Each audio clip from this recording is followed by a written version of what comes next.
سورہ کہف کا ایک مرکزی مضمون ہے. پہلے رکوع میں بات آتی ہے اِنَّا جَعَلْنَا مَا عَلَى الْأَرْضِ زِینَةً لَهَا لِنَبْلُوَهُمْ أَيُّهُمْ أَحْسَنُ عَمَلًا. ہم نے اس دنیا پر جو کچھ ہے، یہ اسکائی اسکریپرز بن گئے ہمارے زمانے میں، اور یہ شاندار بلڈنگز ہیں، اور یہ کچھ ہے، ہم نے زینت اور زیبائش اور آرائش بنا دیا ہے تاکہ آزمائیں. انہی کے حسن کے شکار ہو جاتے ہو اور ان کے پرستار بن کر رہ جاتے ہو. رخ روشن کے آگے شمع رکھ کر وہ یہ کہتے ہیں ادھر جاتا ہے دیکھیں یا ادھر پروانہ آتا ہے. پھر بھی اللہ ہی کے عاشق بنے رہو، اللہ ہی سے محبت کرو تو کامیاب ہو گئے. دنیا کو برتو. اگر دنیا یہ عروس ہزار داماد جو ہے اگر کہیں یہ محبوبہ بن گئی تو گئے، ختم. وَمَا الْحَيَاةُ الدُّنْيَا إِلَّا مَتَاعُ الْغُرُورِ. یہاں بھی آخری الفاظ وہ ہے کہ دنیا کی زندگی دھوکے کے سوا کچھ نہیں. کیوں؟ اگر تو دنیا کی زندگی میں گم ہو گئے، جیسے کہ اقبال نے کہا ہے کہ کافر کی یہ پہچان کے آفاق میں گم ہے، اور مومن کی یہ پہچان کے گم اس میں ہے آفاق. دنیا میں رہو، طالب دنیا نہ بنو، طالب عقبہ، طالب آخرہ. دنیا میں رہو، برتو، استعمال کرو، تمہارے لیے پیدا کیا گیا بھائی، برتو. متاع ہے، برتنے کی شے ہے. ہاں حلال اور حرام کی پابندیاں سامنے رکھو، باقی برتو. مطلوب یہ نہ ہو، مقصود یہ نہ ہو، مطلوب آخرہ ہو. انما الدنیا خلقت لکم وانتم خلقتم للآخرہ. منزل وہ رہے، مستحضر رہے، سامنے رہے کہ میں تو اجنبی ہوں، یہاں یہ میرا وطن نہیں ہے. الدنیا سجن المومن و جنت الکافر. جیسے کسی پرندے کو کسی پنجرے میں بند کر دیا گیا ہو، اس طرح ہمیں اس دنیا میں بھیج دیا گیا. اللہ کی مرضی ہے، اس نے بھیجا ہے. جب تک وہ چاہتا ہم رہیں گے یہاں، لیکن ہمارا دل یہاں نہیں لگے گا. بازار سے گزرا ہوں، خریدار نہیں ہوں.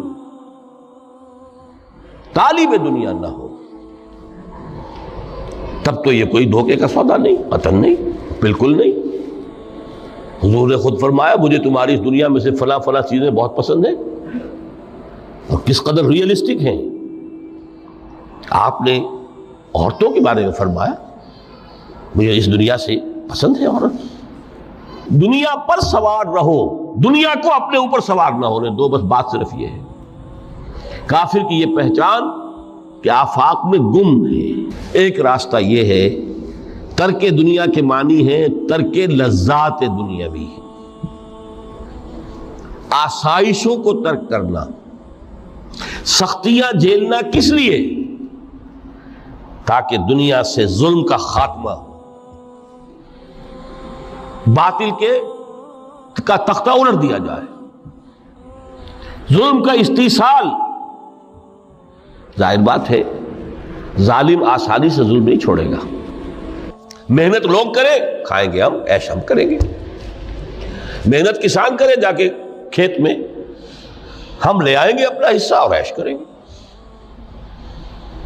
یا کوئی سوشل ڈسکریمنیشن ہے، یہ اونچا ہے یہ نیچا ہے، یہ تو پیدا ہی ہوا ہے شودر، یہ اس سے نکل ہی نہیں سکتا. اور یہ پیدا ہوا برہمن، یہ تو اونچا ہے. اس تینوں قسم کے ظلم، اس کا خاتمہ کرنا، اس کے لیے جد و جہد کی ضرورت ہے، جہاد کی ضرورت ہے، قتال کی ضرورت ہے. اور جہاد و قتال آپ نہیں کر سکتے جب تک کہ لذات دنیاوی سے کنارہ کشی نہ کریں، جب تک کہ اپنی بیلٹ کو ٹائٹ نہ کریں، جب تک کہ اپنی ضروریات زندگی کو کم نہ کریں. تو پھر وہ جد و جہد، وہ محنت، وہ جہاد، اس کے لیے آپ کے پاس وقت ہوگا، اس کو آپ لگا سکیں گے. پھر اس میں جب سخت سے سخت منزلیں آئیں گی تو اس میں میدان میں مقابلہ بھی ہوگا، جان کی بازی بھی کھیلنی پڑے گی. اس میں قید و بند کا وقت بھی آ سکتا ہے. 3 برس تک اگر محمد عربی صلی اللہ علیہ وسلم پورے خاندان بنی ہاشم کے ساتھ بدترین اسیری سمجھ لیجئے شیب بنی ہاشم میں جو رہے، یہاں تو اسیروں کو آپ راشن تو دیتے، کھانا تو دیتے، وہاں تو اصل جو ہے وہ تو دونوں طرف سے گھاٹی کا منہ بند کر دیا گیا تھا، سیل تھی کہ کوئی شے جو ہے وہ جانے نہ پائے اندر. 3 برس جس میں کہ وہ وقت بھی آیا ہے کہ سوکھے ہوئے چمڑے ابال ابال کر اس کا پانی جو ہے بلکتے ہوئے بچے، پھول جیسے بچے بنی ہاشم، ان کے حلق میں ٹپکایا گیا ہے، اور کچھ نہیں۔ یہ سارے مراحل آئیں گے۔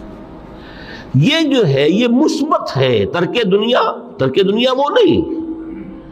ترک دنیا سے مراد دنیا کی لذتوں سے، دنیا کی آسائشوں سے، ان سے آدمی اپنے آپ کو پیچھے ہٹائے، ان کو چھوڑے، ان کو ترک کرے، تاکہ اپنا وقت، اپنا مال، اپنی صلاحیتیں صرف کر سکے۔ کس کام کے لیے؟ لِيَقُومَ النَّاسُ بِالْقِسْطِ، تاکہ لوگ عدل پر قائم ہوں۔ یہ ہے سول آبجیکٹو۔ یہ نہیں بس ہماری کتاب پڑھ لیا کرے، ختم قرآن ہو گیا، اللہ اللہ دعا مانگ لی، چھٹی۔ قائم کرو اس کو، ہر ایک کو وہی تل کر ملے جو اس کا حق ہے، اور ہر ایک سے وہ لیا جائے کہ جو اس کے ذمہ واجب ہے۔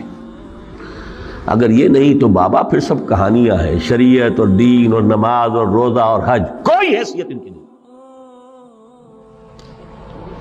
اچھی طرح سن لیجئے میری بات۔ قرآن مجید میں کہلوایا گیا حضور سے، قل یا اہل الکتاب لستم علی شیء حتی تقیموا التوراۃ والانجیل وما انزل الیکم من ربکم۔ اے نبی ان سے کہہ دیجئے، اے کتاب والو تمہاری کوئی حیثیت ہی نہیں، ہماری نگاہوں میں تمہارا کوئی مقام ہی نہیں، جب تک کہ تم قائم نہیں کرتے تورات کو اور انجیل کو اور جو کچھ کے نازل کیا گیا تمہاری طرف، تمہارے رب کی طرف سے۔ قائم کرو، پھر آؤ ہم سے بات کرو، ہم سے دعا کرو، ورنہ دفع ہو جاؤ۔ Nothing doing. We don't care for you.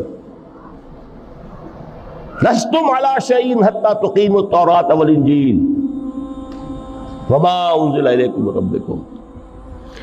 اب قانون خداوندی تو بدلتا نہیں ہے، نہ فرام پرسن ٹو پرسن، نہ فرام نیشن ٹو نیشن، نہ فرام امہ ٹو امہ، اٹل ہے۔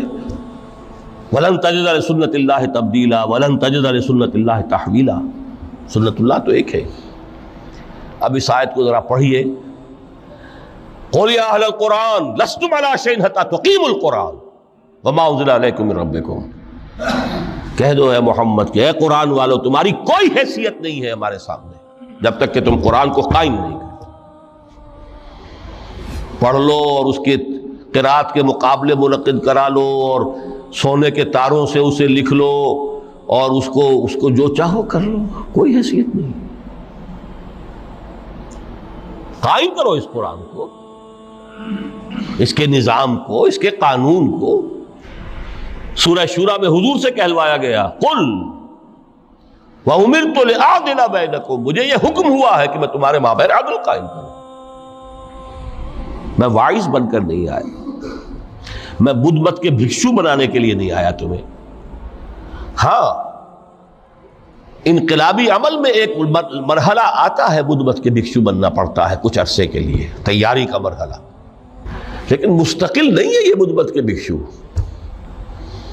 یہ بدماش جس طرح چاہیں کھل کھیلیں، ظالم جس طرح چاہیں لوگوں پر ظلم کرتے رہیں، تشدد اور جبر کا جس طرح سے چاہے معاملہ کریں، استحصالی نظام جس طرح ہوتا ہے چلتا رہے۔ شاہ ولی اللہ دہلوی رحمۃ اللہ علیہ کے الفاظ میں، انسانوں کی عظیم اکثریت ڈھور ڈنگر بن جائے، صبح سے لے کے شام تک کمر توڑ دینے والی مشقت کے بعد بمشکل 2 وقت کی روٹی ملتی ہو، اس کا کبھی خیال اسے اللہ کا آئے گا؟ کبھی اللہ سے لو لگا سکے گا؟ دنیا نے تیری یاد سے بیگانہ کر دیا تو اس سے بھی دل فریب ہے غم روزگار کے۔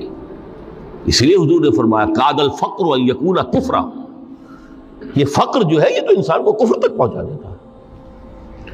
عدل قائم کرو۔ وَمَا الْحَيَاةُ الدُّنْيَا إِلَّا مَتَاعُ الْغُرُورِ، یہاں بھی آخری الفاظ وہ ہے کہ دنیا کی زندگی دھوکے کے سوا کچھ نہیں۔ کیوں؟ اگر تو دنیا کی زندگی میں گم ہو گئے، جیسے کہ اقبال نے کہا ہے کہ کافر کی یہ پہچان کے آفاق میں گم ہے، اور مومن کی یہ پہچان کے گم اس میں ہے آفاق۔ دنیا میں رہو، طالب دنیا نہ بنو، طالب عقبہ، طالب آخرہ۔ دنیا میں رہو، برتو، استعمال کرو، تمہارے لیے پیدا کیا گیا، بھائی برتو، متاع ہے، برتنے کی شے ہے۔ ہاں حلال اور حرام کی پابندیاں سامنے رکھو، باقی مر تو مطلوب یہ نہ ہو، مقصود یہ نہ ہو، مطلوب آخرہ ہو۔ انما الدنیا خلقت لکم وانتم خلقتم للآخرہ، منزل وہ رہے، مستحضر رہے، سامنے رہے کہ میں تو اجنبی ہوں، یہاں یہ میرا وطن نہیں ہے۔ الدنیا سجن المومن و جنت الکافر، جیسے کسی پرندے کو کسی پنجرے میں بند کر دیا گیا ہو، اس طرح ہمیں اس دنیا میں بھیج دیا گیا، اللہ کی مرضی ہے، اس نے بھیجا ہے۔ جب تک وہ چاہتا ہم رہیں گے یہاں، لیکن ہمارا دل یہاں نہیں لگے گا۔ بازار سے گزرا ہوں، خریدار نہیں ہوں،